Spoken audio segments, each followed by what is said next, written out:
This is mine. अच्छा अच्छा हैं? हेलो हेलो, नीचे उतर अली। मैं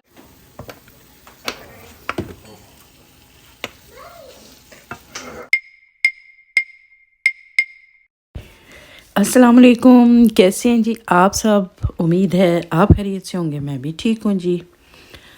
सुबह का टाइम है, मॉर्निंग है हमारी यहाँ पे कनाडा में। और बस मैंने यहाँ से अपना बेड सीधा किया, ठीक नहीं किया, सीधा करके अभी जा रहे हैं हम लोग बाहर कॉफ़ी लेने के लिए।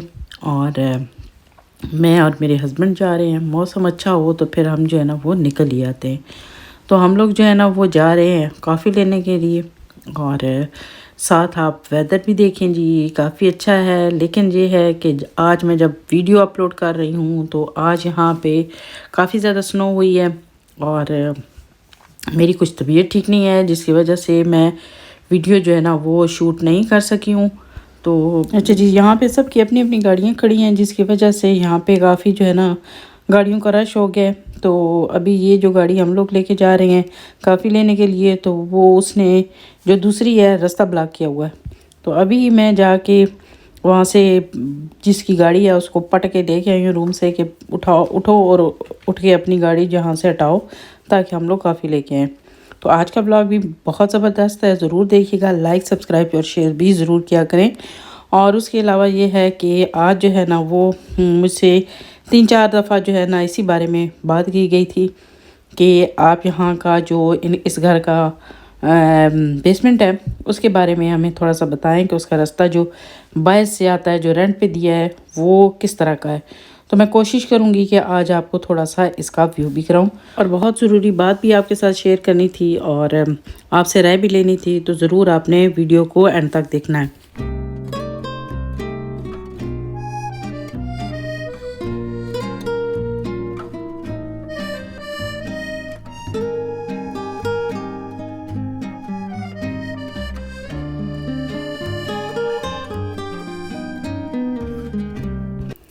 यहाँ पे हम लोगों ने कॉफ़ी भी ले लिया और साथ में मफ़न वगैरह भी और भी छोटी छोटी चीज़ें हैं वो भी हम लोगों ने खाने के लिए ले लिए हैं। ये समझ लें कि हमारा जो सुबह का यहाँ का नाश्ता होता है वो होता है। और उसके बाद ये है कि दिन को थोड़ा बहुत जो है ना वो जो भी खाना बना होता है वो खा लेते हैं। लेकिन नाश्ता जो सुबह का होता है बस इसी से किया जाता है। मोस्ट ऑफ़ द टाइम ऐसे ही होता है। तो और कभी कभार जो है ना वो देसी नाश्ता जो होता है वो भी किया जाता है। तो बहरहाल जी हम लोग घर पहुँच गए हैं। ये हेलो हेलो, नीचे उतर। ये बच्चा पार्टी जो है ना वो उठ गई है और देख लें उठते ही जो है ना वो इनकी जो बैटरी है ना वो फुल चार्ज होती है। और ये अब उल्टी साइड पे खड़ा है और यहाँ से गिरे तो इसको चोट भी लग सकती है। तो इसको आजकल जो है ना ये वाला जो शरारत है ना वो इसको सूझी हुई है। आजकल वो सीधी तरफ से नहीं उल्टी तरफ से उठ के ना तो वो सीढ़ियों के ऊपर चढ़ जाता है और पता नहीं चढ़ता कैसे है, कोई समझ नहीं आती है कि इसका वहाँ से कोई जगह भी नहीं है तो कैसे चढ़ जाता है।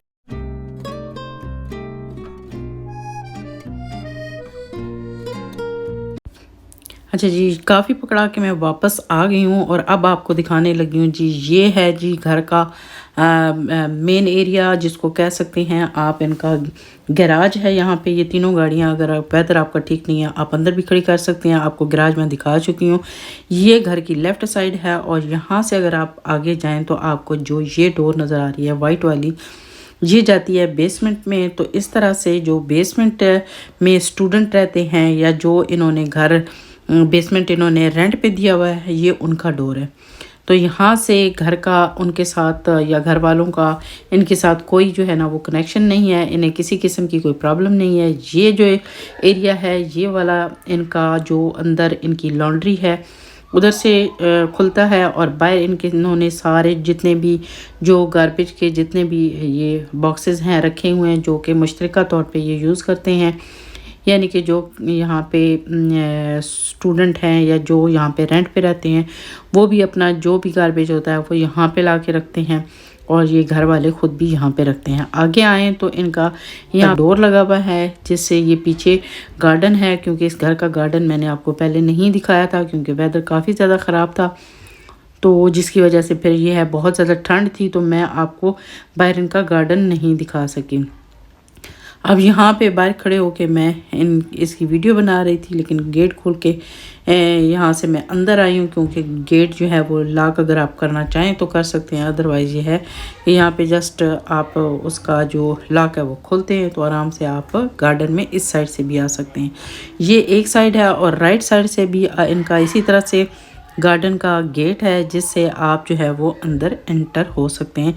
यानी कि इस घर का दोनों तरफ से गार्डन में आने के लिए काफ़ी खुला रास्ता है, जिसका जो है ना वो काफ़ी बेनिफिट होता है। एक जो है ना बेसमेंट की ये भी डोर होती है, ये इनका नेक्स्ट डोर जो घर है उसकी बेसमेंट है, शायद बेसमेंट होगी मुझे नहीं पता, लेकिन मोस्टली जो बेसमेंट की डोर होती है वो इसी तरह की होती है कि आप जो है ना वो इस तरह से नीचे सीढ़ियाँ लगी होती हैं, आप जाते हैं, डोर है तो आगे जा सकते हैं। इनका भी इस तरह से सामने डोर है, हो सकता है ये भी उनका भी इसी तरह से बेसमेंट में जाता हो, वो ख़ुद यूज़ करते हों और जो इन्होंने रेंट पे दिया हुआ है वो लोग इसको यूज़ करते हैं।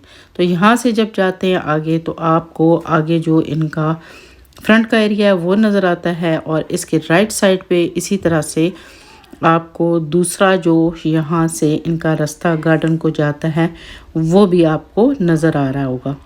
तो ज़्यादा यूज़ ये वो वाला करते हैं, क्योंकि उस तरफ दो जो है ना वो डोर्स हैं जो कि आप गार्बेज के लिए भी यूज़ करते हैं, और दूसरी तरह से जो नीचे रहते हैं जो रेंट पे रहते हैं वो भी यूज़ करते हैं। ये आपको मैं दिखा रही हूँ जी, ये बेसमेंट की विंडोज़ होती हैं जो कि यहाँ पे इस तरह से बाहर आपको जो मतलब बाहर का एरिया नज़र आता है।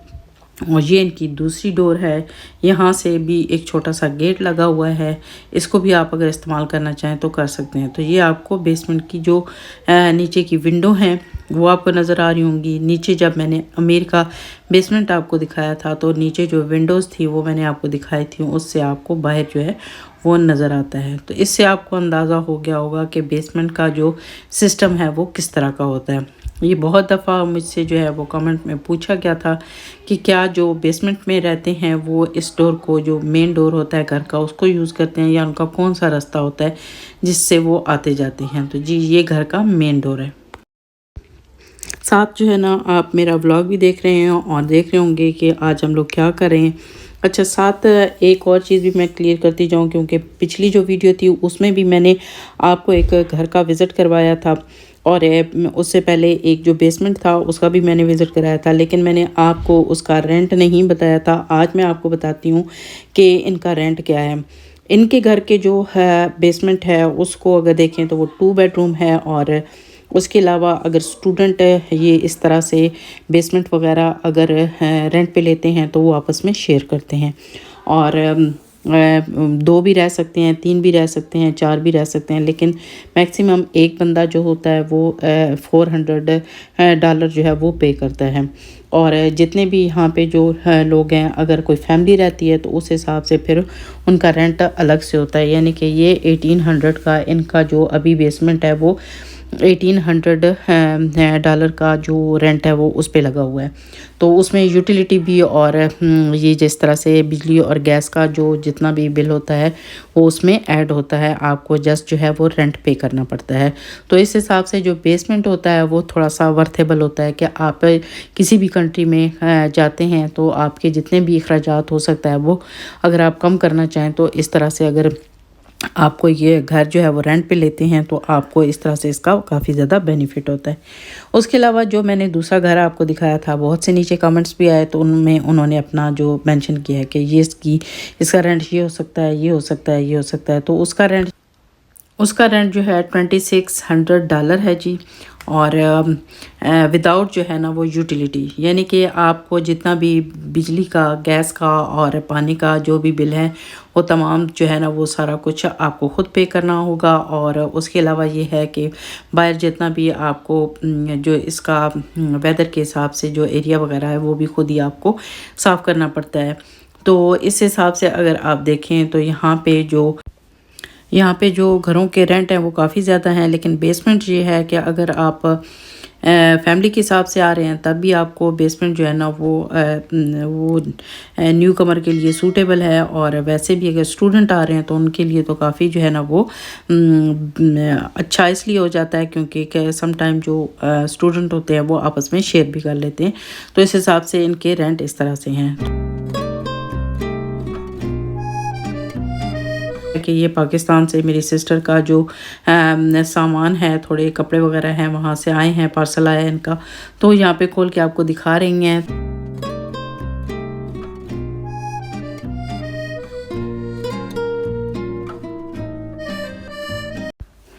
उसके साथ एक और बात भी, जब आप घर रेंट पे लेने जाते हैं, क्योंकि आप नए नए अगर कनाडा में आए हैं तो आप ये कहें कि आते ही आप अपना जो है वो घर ख़रीद सकते हैं, तो मेरे ख़्याल में ऐसा तो मुमकिन नहीं है कि अब आते ही जो है ना वो आप घर ख़रीद सकें। उसके लिए भी कुछ जो है ना रिक्वायरमेंट्स चाहिए होती हैं, जैसा कि आपको जो है जब तक पीआर नहीं आप जो है वो ले लेते उस वक्त तक तो आप अपना घर जो है वो बाय नहीं कर सकते हैं, तो ज़ाहिर है आपको रेंट पे घर लेना पड़ता है। तो जब आप घर रेंट पे लेते हैं तो यहाँ पे काफ़ी ज़्यादा जो है ना वो आपसे वो श्योरिटी मांगी जाती है, जी आप इस चीज़ का भी प्रूफ दें, इस चीज़ की भी गारंटी दें, ये करें वो करें, तो काफ़ी जो है ना वो आपको इस सिलसिले भी का सामना करना पड़ता है।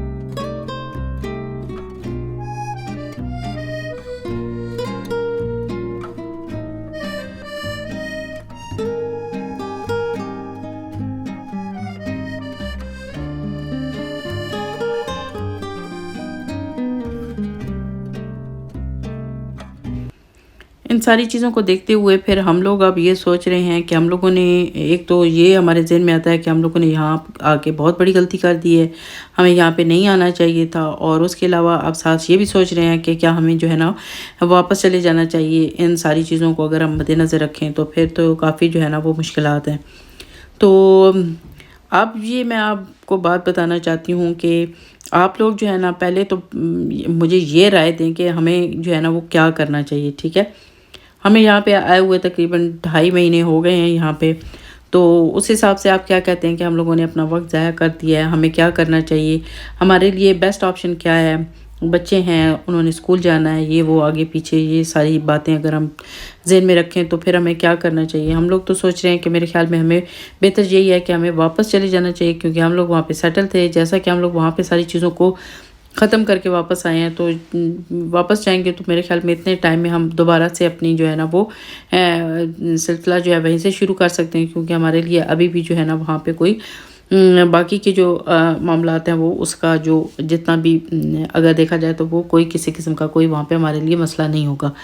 तो आप जो है ना वो अपनी राय ज़रूर दीजिएगा, लेकिन ये है कि साथ साथ मैं ये बताती जाऊँ कि बिल्कुल जो है ना वो डिग्रेड करने वाली बात नहीं है आप लोगों को, जो मेरे देखने वाले हैं, कि बिल्कुल जो है ना इन हालात को देखते हुए हमें क्या करना चाहिए। तो जब भी आप कहीं जाते हैं तो ये सारी चीज़ें आप अपने ज़हन में रखते हैं कि स्टार्टिंग में हमें बहुत सी मुश्किलात का सामना करना पड़ सकता है, और उन मुश्किलात में सब कुछ यही आता है। और उसके अलावा ये है कि आपने अपनी जो हिम्मत है उसको और हौसले को जो है ना वो पुख्ता रखना होता है, और ये सारी चीज़ें जो है ना वो आपको फेस करनी पड़ती हैं। और सबसे अहम बात यह है कि जब भी आप किसी जगह मूव हों, एक मुल्क से मूव होने का आप इरादा रखते हैं कि दूसरे मुल्क में जाना है, जैसे कि पाकिस्तान से लोग यहाँ पे कनाडा में आते हैं या यूके में आते हैं या मुख्तलिफ़ कंट्रीज़ में आते हैं, तो अपना होमवर्क करके वहाँ से निकलें। और जब आप कहीं जाते हैं तो वो चीज़ें जो आपके रास्ते में जो मुश्किलात आती हैं तो वो आपको पता होता है कि ये चीज़ें जो है ना हमने फेस करनी है, तो इसके ऊपर इतना टाइम लगेगा। तो ठीक है जी, ये मुझे ये आपको बताना था। ये सारी चीज़ें हैं, हम जहाँ भी जाएंगे रेंट भी देंगे, हमें जो है ना वो बिजली के और गैस के बिल भी देने होंगे। कुछ जगह पे जो है ना वो करेंसी की वजह से हमें महंगाई लगती है, कुछ जगह जो है हमें लगता है हमारे लिए सूटेबल हैं। तो जहाँ हम लोग रहते हैं वहाँ के आदी हो जाते हैं, जब किसी जगह नहीं जाते हैं तो वहाँ पे सेटल होना थोड़ा जो है ना वक्त लगता है। आप एक जगह से एक पौधा उखाड़ के जब दूसरी जगह लगाते हैं तो वो भी जो है ना वो मुरझा जाता है, और उसको वक्त लगता है दोबारा से जो है ना वो मतलब फ्रेश होने में उसको टाइम लगता है। तो इसी तरह ये होता है कि हम लोग भी एक जगह से दूसरी जगह आए हैं तो हमें भी थोड़ा वक्त लगेगा, तो इंशाल्लाह अल्लाह बेहतर करेगा। आहिस्ता आहिस्ता जो जितनी चीज़ें या जितनी मुश्किलें हम उनके ऊपर काबू पा लेंगे, लेकिन आप अपनी राय का इज़हार ज़रूर कीजिएगा। अच्छा जी, आज का व्लॉग आपने देखा होगा और साथ में आपने देखा होगा हमने क्या बनाया और अब क्या खाने लगे हैं। तो इसके साथ जी अब हम खाने लगे हैं खाना। आपसे चाह रही हूँ मैं इजाज़त। अपना जो है ना वो फीडबैक ज़रूर दीजिएगा, दुआओं में याद रखिएगा और मिलेंगे फिर किसी नए व्लॉग में। अल्लाह हाफिज़।